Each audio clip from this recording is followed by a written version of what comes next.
आमे हमर आज बिजु जनता दलर प्रतिनिधि मंडल जो समस्त वरिष्ठ नेत्री एवं दलर वरिष्ठ अधिकारी माने उपस्थित थिले। आमे महामान्य राज्यपाल को भेटिकी ओडिशार सांप्रतिक घुषुड़ुवा आईन श्रृंखला परिस्थिति विशेष भाव में महिला होउथुबा बढ़ुथुबा अत्याचार उपर अवगत करेलु एवं विशेष भाव में बिजु जनता दल आज महिलांकर जो अवस्था ओडिशा रे से विषय उठेला एवं भारतीय जनता पार्टी विधायक नीलगिरी संतोष खटुआ जो भली भाव में 6 मास तले महिला विरुद्ध रे अत्यंत अशोभनीय असभ्य टिप्पणी देइथिले ताकू नेइकिरी बिजु जनता दल विभिन्न राजनैतिक आईनगत एवं सांविधानिक अनुष्ठान एवं फोरम को अप्रोच कला परे मध्य कौनसी कार्यानुष्ठान आज जाके होई नाही। आमे डीजीपी पाखकू जाइथिलु, स्टेट महिला कमिशन पाखकू जाइथिलु, केंद्र महिला कमिशन पाखकू जाइथिलु, राज्यपाल पाखकू भी आगुरु आसीचु एवं एमिति की आमे महामान्य राष्ट्रपति पाखकू मध्य जाइकिरी आमर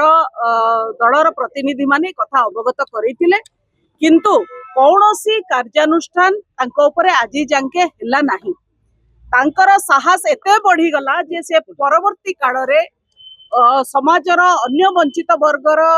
महिला मानक उपरे भी लोकंक उपरे भी अशोभनीय टिप्पणी अभद्र टिप्पणी देइचंती एवं शेष को सीमा पार करिकी पवित्र विधानसभा भितरे बापूजी जे आमर देशर पिता महात्मा गांधी उपरे जो अभद्र असभ्य टिप्पणी देले ताकू निंदा करबा सह से कथा को आमे आज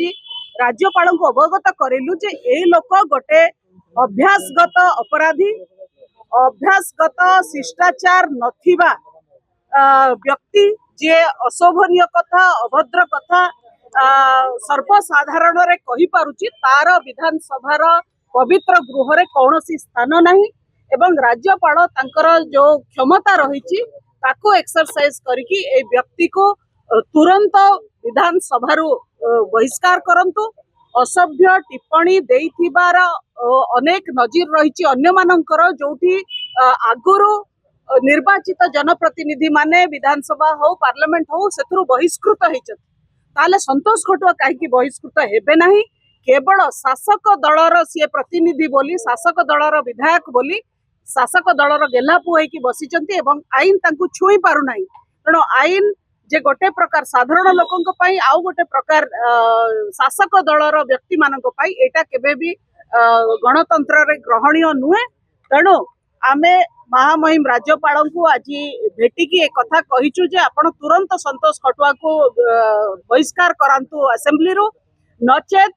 साधारण जनता साधारण युवक जो माने निर्वाचित जनप्रतिनिधि माननकु रोल मॉडल बोली भाबुचंती से माने मध्य किछि उचित शिक्षा पाइबे नहीं बरम अपराधी हबा पई कि एवं महिला को असम्मान करबा कथा से माने शिखिबे जोटा कि समाज पई क्षतिकारक। तेणु